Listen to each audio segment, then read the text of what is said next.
Hey guys, and welcome back to Unapologetically Me. This is your host Brandi, and I am riding solo today. Which that's okay. Sometimes you got to do that. So because we're getting into the holidays, or we're already far into the holidays, I kind of wanted to go over everybody, of course, health nutritionist trainers, everybody's kind of going over this information around the holidays. But there was a post that was in one of my Facebook groups the other day. Somebody that wanted to lose weight, and they're always asking the question of what do I do, what can I do, whatever. And the general answer that's always given is eat less and move more, which is a great answer. That's a very normal answer, but it's also very basic and a generalization. Like, of course, if you burn more calories than you consume, or burn more energy, I should say, than you consume, then of course you're going to lose weight. Um, that's just energy in, energy out. So you're definitely going to lose weight if you are burning more than you are consuming. Another recommendation that people always give is to track your calories, which is also another great way because once again, that will help you know if you are actually consuming more or if you're consuming less than what you're burning. So again, you'll still lose weight that way. But what I wanted to go over, there's so many more things like, and this really could be like a forever long topic, but I wanted to go over three things that I think nobody really thinks about, nobody really pays attention to, and nobody really knows. And it's something that I learned in my health coaching school. And so I wanted to go over those three topics and then give you some tips on how to work on those things. So one of the first things that I want to cover is who are you being when you're eating? So basically that means like, are you stressed out when you're eating? Are you eating in a stressed state? Are you eating because you're emotional? I talked about in one of my recent podcasts about how when we're kids, our parents will give us anything to eat so that we'll stop crying or so that we'll calm down. And so that creates this mindset that, oh, if I'm upset or I'm emotional, like I need to eat something. So are you eating because you're emotional, you had a bad day, you just got in a fight with a friend or your significant other?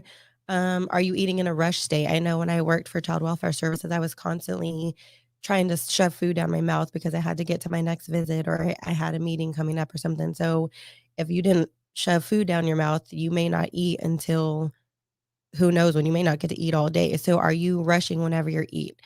If you answered yes to any of those things, all of that affects your digestion and how the inside of your body is processing your food. And proper digestion is important, even if you're not trying to lose weight, just in eating in general. It's important that your that's such a hard word to say, digestion is intact. And so if you're eating in a stress state or emotional state, that affects your insides. So the other thing to look at is who are you eating with? Are you eating with, so if you're on a weight loss journey, or even a weight gain journey or maintaining whatever your health journey is, are you in a journey to being healthy? Are the people that you're eating with supportive of your journey? Are they encouraging you? Are they, um, saying, hey, like, I like that you're doing that. I'm going to join you and do that as well if you're going out to eat or something. Or do they kind of poke digs at you like, "Oh, I know you can't have this because 'cause you're on a diet," or I've seen people where they'll, like, eat something in front of somebody and kind of tease them like, "You can't have this, but I'm gonna sit here and eat it in front of you," and they might be joking, but it still can be negatively affecting you in your journey because you might feel ashamed or guilty because of the decisions that you're making.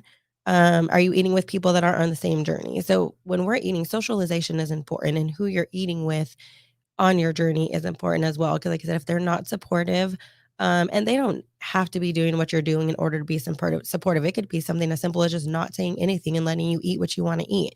I've had people tell me before, like, "Oh, I know you that you only eat X, Y, and Z, so you're not going to eat this." Like, you don't know what I eat. Like, I eat whatever I want whenever I want. I just choose to not eat certain things very often, but that doesn't mean I don't eat them. And like, it may not seem like a big deal, but if you are constantly hearing that or you've been told certain things your whole life, that definitely can affect your journey.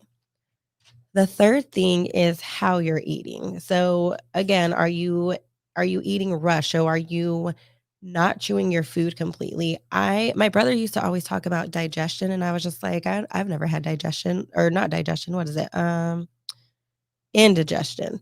And I was like, "I've never had indigestion," like, and then one day, I think after I had learned about this, I was telling my brother, I was like, "I always feel like I have, like, something stuck in my throat or, like, going down my esophagus, and, like, it just feels like this huge lump."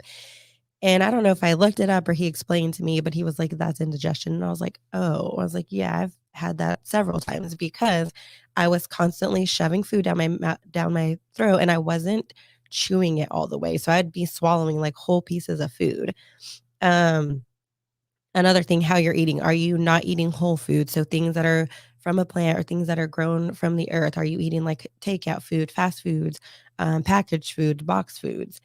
And the other thing, are you cleaning your plate? So I don't know if I talked about this on the podcast or somebody else, but talked about, again, when you're young, and I've done this to my daughter before, and I'm working on, like, not doing this anymore, but you're always told to clean your plate. You better eat everything on your plate or you don't get dessert, or eat everything on your plate because we don't waste food. But again, that creates this mindset that, like, even if I'm full, because I was taught that I have to eat all my food so that I don't waste it or I don't waste money or so I can have dessert, we eat everything on our plate, whether we're still hungry or not. So is that another thing, like, that's another thing that goes along with how you're eating. So I've said all these things that affect maybe your weight loss or your maintaining or even your weight gain. So how do we change these things? So if we go back to the initial one of who you're being when you're eating, how can you change who you're being when you're eating? One of the things that you can do is, if you are stressed or you're in an emotional state, is to do breathing techniques. This is something that I go over in my coaching program, and there's a whole bunch of different breathing techniques that you can do. There's inhaling for, it's a 5-7-5. So you inhale for 5, you hold for 7, you breathe out for 5. There's also a tapping. I can't remember exactly what it's called, but there's certain pressure points that you tap on for a certain amount of time, and you go through all of those points on your body. So these are things that will help you become in a relaxed state. It will help you relieve stress. It will help you kind of give time to get your emotions out so that when you eat, you're not in a stress state and you can digest your food properly. Another thing that you can do is journal. Sometimes, if you're eating because you're emotional, if you ask yourself and get curious. Don't judge yourself about eating something quote unquote bad or wanting to eat, period, but journal and ask yourself, like, what is the emotion that I'm feeling right now? Or what's the emotion that I'm trying to achieve by eating this food or by getting this dessert? And I did that with a client before because they had a really emotional day, and they were like, "I just want to eat everything." And I was like, "Okay, well, I want you to, before you eat anything, I want you to go and journal how you're feeling, what emotion you're trying to achieve, and then let me know if you still want to eat after that." So they did that, and after they did it, they texted me and they're like, I wasn't hungry, I didn't want to eat, and now that I was able to journal out what I was feeling, I don't wanna eat anymore. So, it's not always because you're hungry, but so, if you can write out what it is you're feeling and just be curious with yourself and figure out, where is this emotion coming from? Am I eating so that I can feel better? Um, and at the end of that journaling, if it's like, "No, I really wanna eat something," then eat it and don't feel bad about it. Like, it's okay to eat.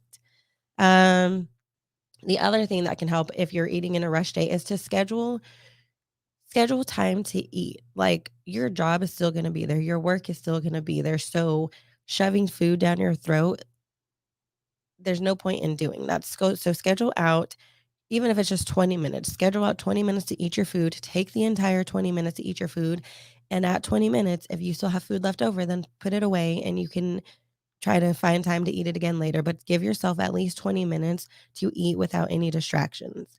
Um, then looking at who you're eating with. Find people that are gonna be supportive. If they're not supportive, or they're gonna make digs at you, or they're gonna try to make you feel bad or guilty about what you're doing, then don't eat with them. Find people who are gonna support you in your journey. Find people that are in the same journey, people that are trying to be healthy. So they may not be in the same journey as far as they're trying to lose weight or they're trying to gain weight, but they're on a health journey. They wanna eat healthy foods, they wanna eat whole foods, they don't wanna go get fast food every 2 seconds. Find those people that are on the same journey with you. The other thing that you can do is just eat alone. If you can't find somebody that's gonna be supportive, if you can't find somebody that's on the same journey, then eat by yourself. It's actually really relaxing. I used to think that it was super weird, and I would see people at a restaurant, like, eating by themselves, and I'm like, "That person is the weirdest person I've ever seen."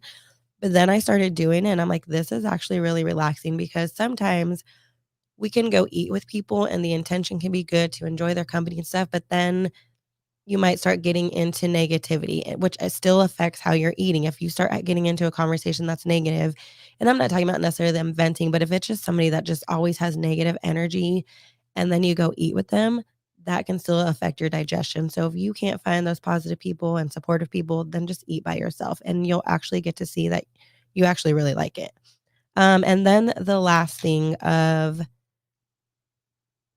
where am I at? Oh, how you're eating. So, how you're eating. One of the things that you can do if you feel like you're eating rushed or you feel like you're shoving food down your throat or eating too quickly is to set your fork down in between bites. So it's something super simple, but it gives you even just a couple extra seconds where you have to put your food down, leave it there until you're done chewing, and then pick it back up before the next bite because that I notice when I don't do that, I take a bite and then I get more food and then I'm, like, sitting here waiting to, like, take my next bite, and because I'm just like, "Oh my god, I just wanna hurry up and be done eating because I have stuff to do," then I'll just, like, start shoving food down my in my mouth instead of taking the time to make sure I'm chewing my food properly. Another thing that you can do if you're feeling rushed or you don't have time to eat is to plan your meals, or if you're eating on the go. That was, I don't know if I mentioned that or not, but eating on the go. If you notice that you're constantly having to eat takeout food, plan your meals. It doesn't necessarily mean you have to prep them, but that is helpful. But plan them so that you know what you're eating. And that way you don't have to worry about, like, okay, now I have to go get something to eat. And not only do I have to do that, but I also have to find time to eat it. Like, plan your meals ahead of time and take your food with you if you have a job where you don't really have time to sit down and eat. Another thing that you can do is use a smaller plate so that your portions are not as big. Use a salad plate for your meals instead of a dinner plate. Um, if you go out to eat, you can ask for a to-go box right away. So there's a percentage, I couldn't find it before I started and I can't think of it off the top of my head, but everybody knows just by looking that restaurant portion sizes are way bigger than like the recommended portion size. So if you ask for a to-go box right away, you can put half of your food in the to-go box, get a bag, put it under the table, and just eat what's on your plate. If you find that you're still hungry after that, then go ahead and take it out and maybe add a little bit more.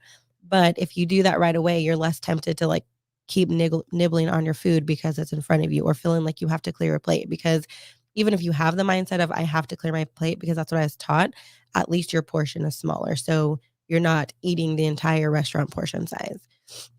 So just a little recap of things to think about when you're eating and you're on a health journey is who you're being when you're eating, who you're eating with, and how you're eating. So again, don't judge yourself on those things, but just be curious.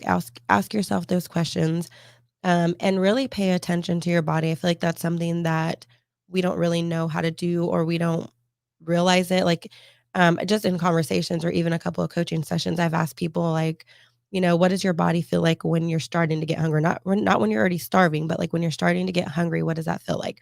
When you're starting to get full, what does that feel like? Like what signs are your body giving you? And they're just like, I don't have any idea. I don't know. And so that's because we don't pay attention to our bodies. We should know our body better than anybody else because it's our body. But if we don't pay attention to it, look for the warning signs, listen to the warning signs of our body, then we're not going to know. So, if you want any more tips on that, if you want to schedule a discovery session to try to get more information about my coaching program, you can go to my website, brandimosby.com. You can go on the drop down for services and go to the Fiery Fitness page. I have meal guides on there. I have some kind of cheat sheets on there about like vegetables to eat, sweet treats to eat, or whatever, and my scheduling link. So if you're interested in scheduling something, you want to get more information about my coaching program, or just kind of talk through some of the things maybe that you're struggling with and schedule a session. And I will do my best to help you work through the things that you're dealing with. So thank you all for listening. I hope everybody has a great day and we'll talk to you again soon.